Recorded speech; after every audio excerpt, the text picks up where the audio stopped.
mensahe ang kailangan marinig ng mga Taurus sa loob ng 2 weeks na to? Pwedeng nangyayari na to o mangyayari pa lang. Kung hindi man para sa inyo itong magiging reading, di baka para sa someone na malapit sa inyo o sa someone na kakilala nyo mismo. Baka may lumabas na gender mamaya, gawin nyo na lang energy, masculine at feminine energy. Pwede rin naman na huwag nyo napansinin yung gender.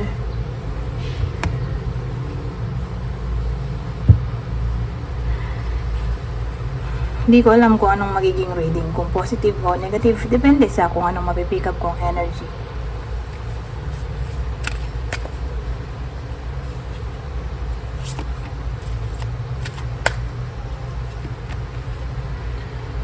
Wow, ito maganda. In a way na buo pa rin ang samahan ng mga pamilyadong tao, lalo na kung kasal. Particular sa mga kasal na tao, sabihin natin walang magiging problema yung mga kasal, okay, na pamilyado.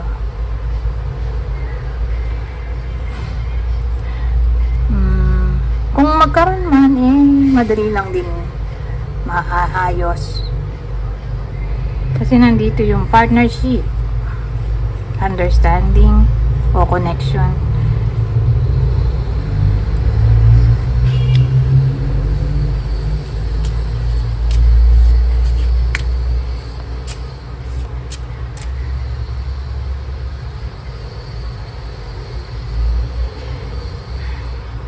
Ibang scenario, sabihin nating magkakapera yung iba sa inyo na nasa relationship. Ano to? Windfall ng money. So big amount of money to. Mga libo siguro to. Ganon, sa loob ng 2 weeks na to.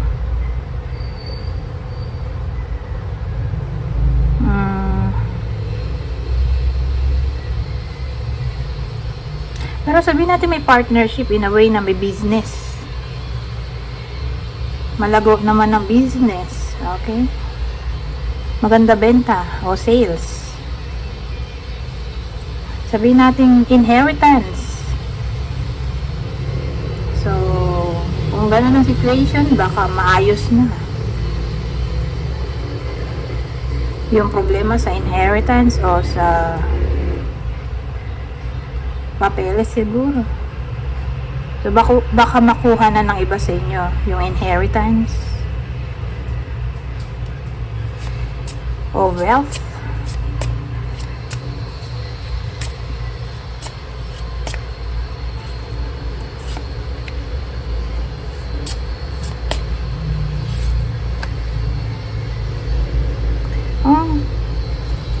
Well, sa case na to, sabihin natin promotion.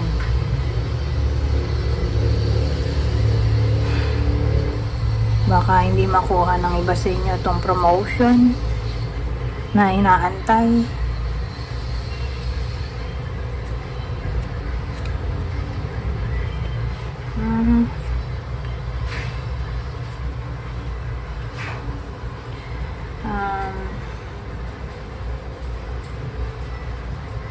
Maganda kasi ito Ito yung ating award card.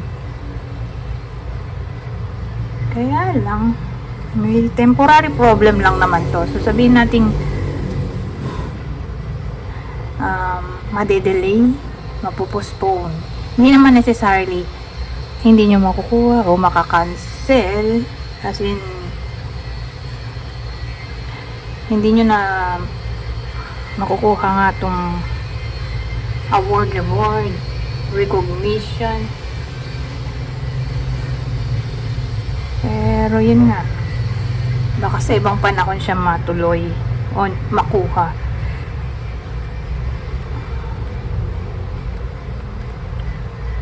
Ewan ko, may nilalakad siguro yung iba sa inyo.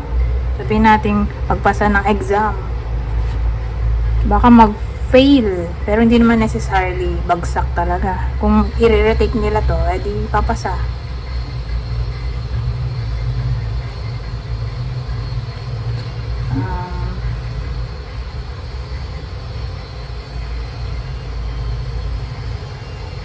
Ano pa ba? Fruits of their labor.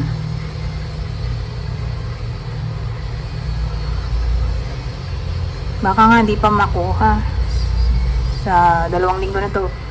So, probably sa November. Kasi nga magkakaberya eh. So, hindi naman necessarily, hindi nyo na makukuha at mabibigay na sa iba tong award, reward, promotion. Hindi lang agad siguro makukuha ng iba sa inyo. Baka sa mga panahon. Lalo na yung pension. Sabi nating pension, yung inaabangan ng iba sa inyo. Baka tawag dito, aberya. For some reason, lalo na yung mga nag-a-apply pa lang. So, ina-expect nila, halimbawa ngayon, baka di makuha. Lalo na kung first time makukuha yung pension. Baka nga next month pa. O December. O January. So again, may aberya. Pero makukuha naman.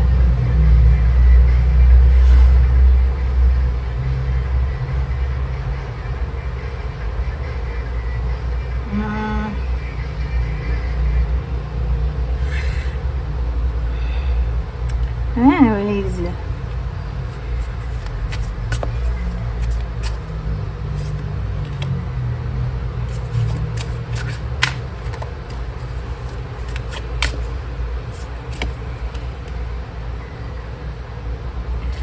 So, sa case na to, may lalaking tao.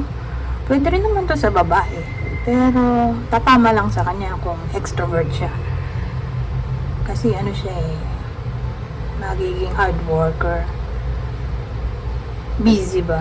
Workaholic. Sa loob ng 2 weeks na to. For some reason, for some reason, magiging somewhat strict, cautious, detail-oriented yung taong to sa 2 weeks na to. Baka ma-engage yung iba, o baka may master o aralin. So expect natin na magiging somewhat studious yung iba sa inyo.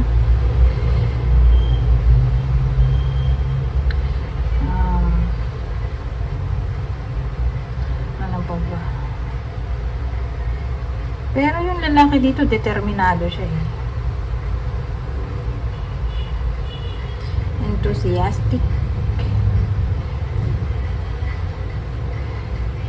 Saka magiging creative siya. Parang magiging satisfied siya sa ginagawa niya. Kasi ma-motivate siguro siya o may inspire. Parang masyado siyang passionate dito sa 2 linggo na to. Sa ginagawa niya.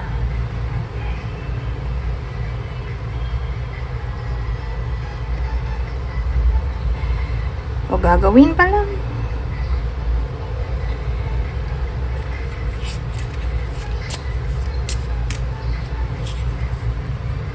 Ay, baligtad po.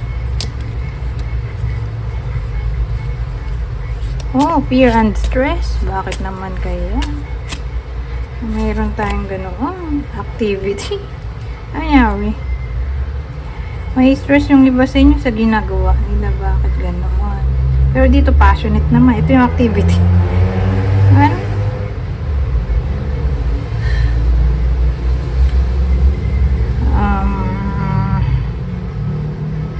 Ano kaya ito? Kasi ito na yung trabaho. Ito rin yun eh. Parang ito rin yun.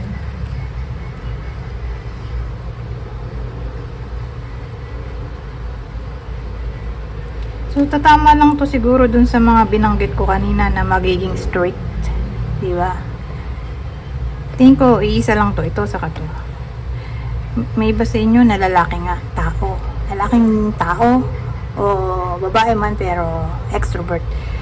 Sabi ko nga kanina, magiging strict siya for some reason. Cautious. Detail-oriented. Kasi ano ewan ko, anong katatakutan niya dito. Na parang may stress siya sa ginagawa niya. So, yun yung sigurong negative o downside. Kasi alam ka namang lahat ay positive. Siyempre, dapat balance yan. Negative, positive. Pero overall, since maganda yung energy nito, itong King of Wands natin, so ibig sabihin, kahit ano man na problema ang kaharapin niya, oo, ma-stress siya o matatakot, pero kasi ano to, King of Wands, so yung energy niyan, daredevil, rebellious, matapang, diba? Come what may, sila parang bibigay na nila lahat-lahat yung energy. Parang ganun. Pag may nagustuhan o may gustong gawin, parang tutok na tutok sila dun sa ginagawa nila. For as long as nandun yung determination. Kasi ano siya fire. Diba? So, pag fire, so imagine niyo na lang yung literal na fire. For as long as may sinisira siya, may nagpo-fuel dun sa fire. Diba? Buo, lumalaki. Pero kung stability yung pag-uusapan, pag nawala na yung nagkukos ng fire, wala na siya sinisira, wala na, hindi siya pang matagalan, hindi katulad nung Pentacles. Slowly but surely yung energy nun, pero ito kasi panandalian yung energy. Okay, pero at least hindi siya titigil hanggat hindi siya nagsasawa. Yun yung energy nito. Yun nga lang, pag nasawa na siya, wala na. Pag nawala na yung nagkukos ng motivation, inspiration, wala na yung energy. So again, for as long as nandun yung motivation, inspiration, tingin ko ma-overcome ng iba sa inyo itong stress na ma-encounter nila sa workplace. Tingin ko sa workplace yun. Doon yung stress. Siguro boss nila yun. May stress sila sa boss nila o sa ka-workmate. Pero again, I don't think na dahil sa kanila hindi nyo matatapos yung ginagawa nyo o matatarget kung anong gusto nyo. Okay? Anyways,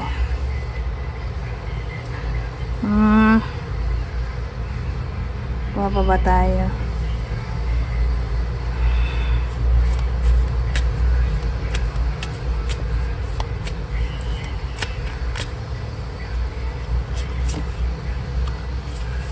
Dito naman nag-worry. Bakit kaya?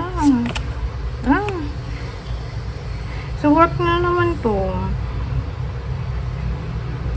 Teka lang. Maganda ko i-clarify natin to. Kasi overloaded. Baka nga magkakatugma sila sa work. Mapapressure kasi sila Overloaded sila ng different tasks. Different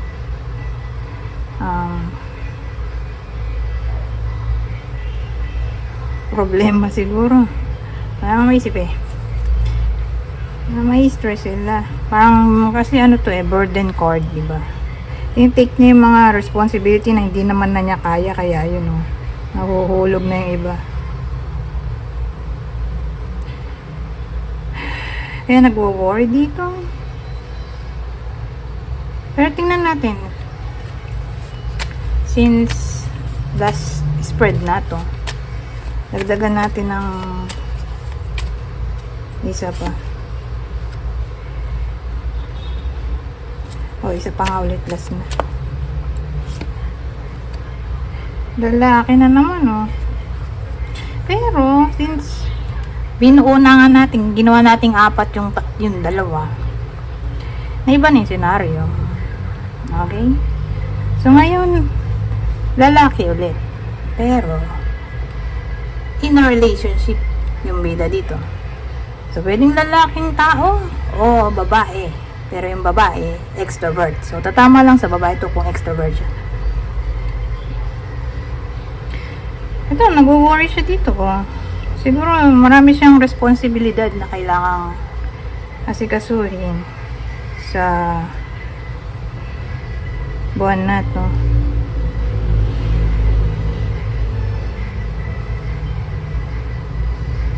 Ay, buwan. 2 weeks lang pala to.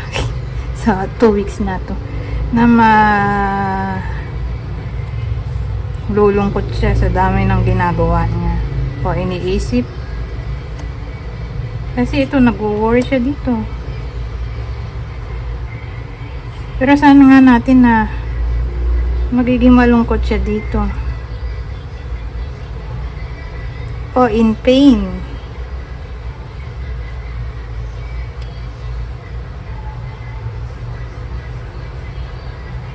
Hindi siya makatulog, oh. Na-stress nga siya. In pain. Siguro maganda kung ano. Clarify pa natin to.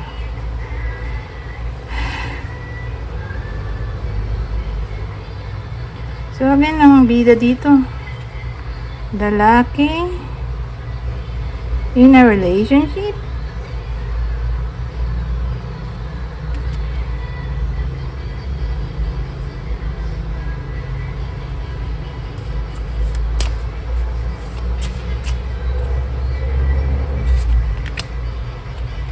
Oh, well, mag-aaway sila.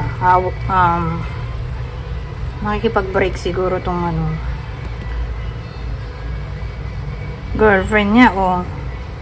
Kaya pala may 3 of swords tayo. Tingin ko magbe-break sila.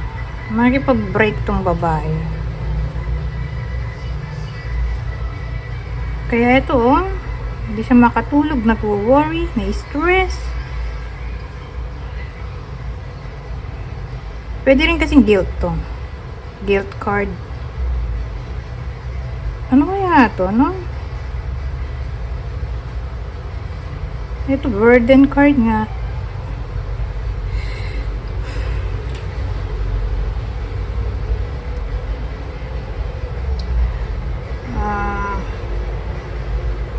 Ito nga ba ito?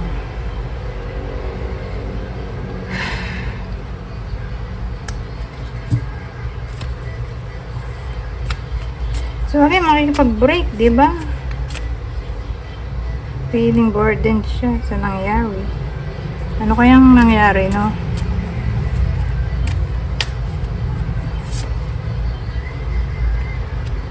Well, the devil kasi, yan yung all forms na ng kasamahan. Lahat ng too much. So, too much pleasure na nagkukos na ng toxicity sa buhay natin. So, pwede na dyan yung cheating. May nabasa nga ako dun sa, ito, sa deck na to. Na ito ay divorce card. Pero ang topic natin, bakit, diba? So, probably secrecy, due to secrecy, cheating, abuse, too much control, diba? Nakakasakal. Obsessed siguro yung lalaki. Case to case basis, kunin nyo lang yung information na sa tingin nyo ay fit sa sitwasyon nyo. Pero alam naman lalaki lagi yung ano, may kasalanan. So, depende kung sino yung ano. Kung sino yung nag-hold ng devil energy. So, kasi pwede rin ano eh. May iba na pala siya kaya nakipag-break. Diba? Basta yung ano, senaryo, may toxic energy nga. So, may someone na gumagawa ng evilness. In general na lang. sa sitwasyon na to. Basta ang show, yung babae yung makikipag-break. Kaya in pain yung lalaki. Pero tingin ko, kasi may worry tayo dito sa bagay. Hindi naman necessarily pag nag-worry, guilty agad siya. Pwede rin naman na nag-worry kasi kapag break yung girlfriend niya.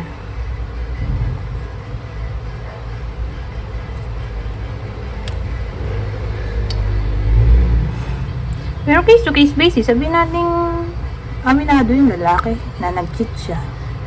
Eh di, guilty siya. Tapos parang nagsisisi. Yan nangyari. Ngayon, pwede rin kasing ang case babae pala yung nagloko. Tapos binirake niya yung boyfriend niya, sumama sa iba. Kaya ngayon, yung lalaki di makatulog, kakaisip sa girlfriend niya kung anong ginawa niyang mali, bakit siya pinagpalit. So sabi ko nga, case to case basis.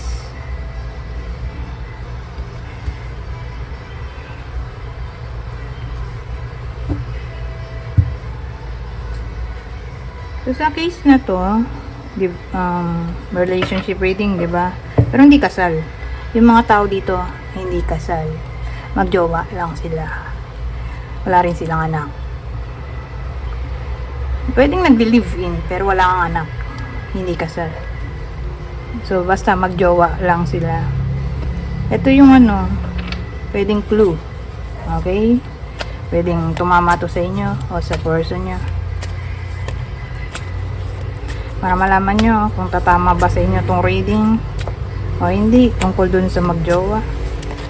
Pwede nangyayari na to o mangyayari pa lang. So yung babae ay mahilig mag-makeup, yung lalaki naman ay may bigote o balbas o parehas, ganyan tsura. Albino, sobrang puti. May someone na sobrang puti o may sakit sa balat. So again, kunin nyo lang yung info na sa tingin nyo ay fit sa sitwasyon nyo. Baby face. So may someone dito, baby face.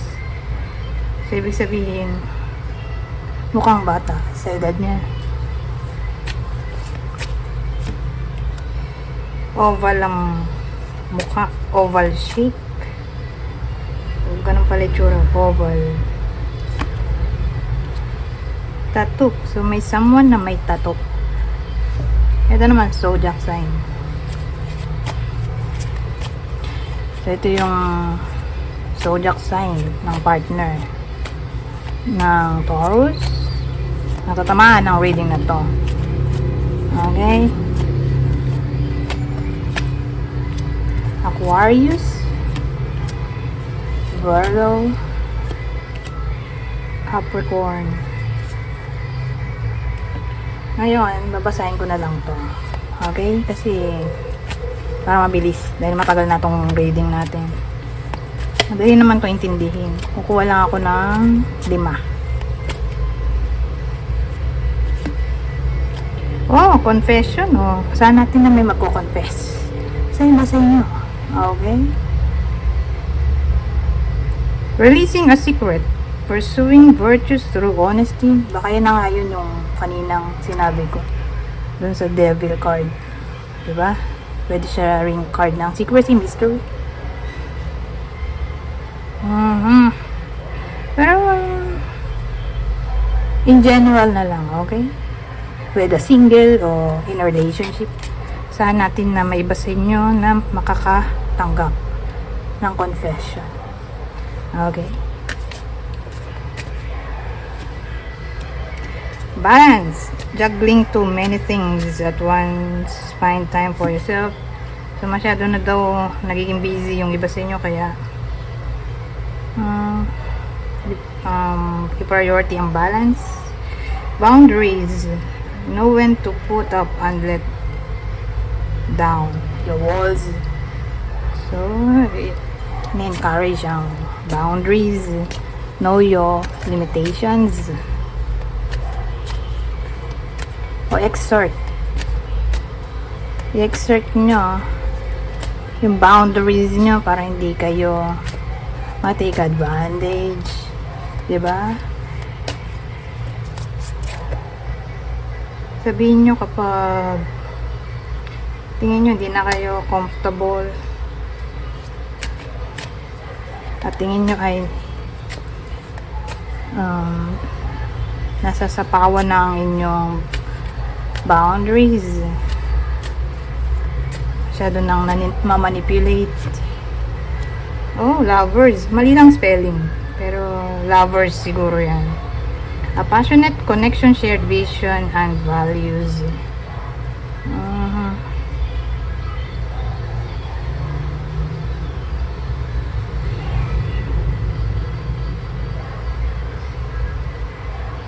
Lovers. So, inisip ko tuloy kung reconciliation ay posible ba? Hindi siguro. So, para to sa mga single. Mukhang yung iba sa inyo ay magiging in a relationship na. Okay? Hindi ko to ma-relate dun sa kanina na may nag-aaway at maghihiwalay. Hindi ko na-vibe ang reconciliation. Ang na-vibe ko lang ay may iba sa inyo na single na magiging in a relationship na sa 2 weeks na to. At ang huli, acceptance. Accept past and current situations, work through issues gracefully. So, ang dating sa akin, kung i-relate natin to dun sa may makikipag-break, di ba, yung babae? Parang ang dating mag-uusap pa sila eh. Na para bang ni-encourage to. Mag-usap pa ulit. Di ko naman sinasabing magre-reconcile, pero siguro yun nga, pag-usapan ang nangyari.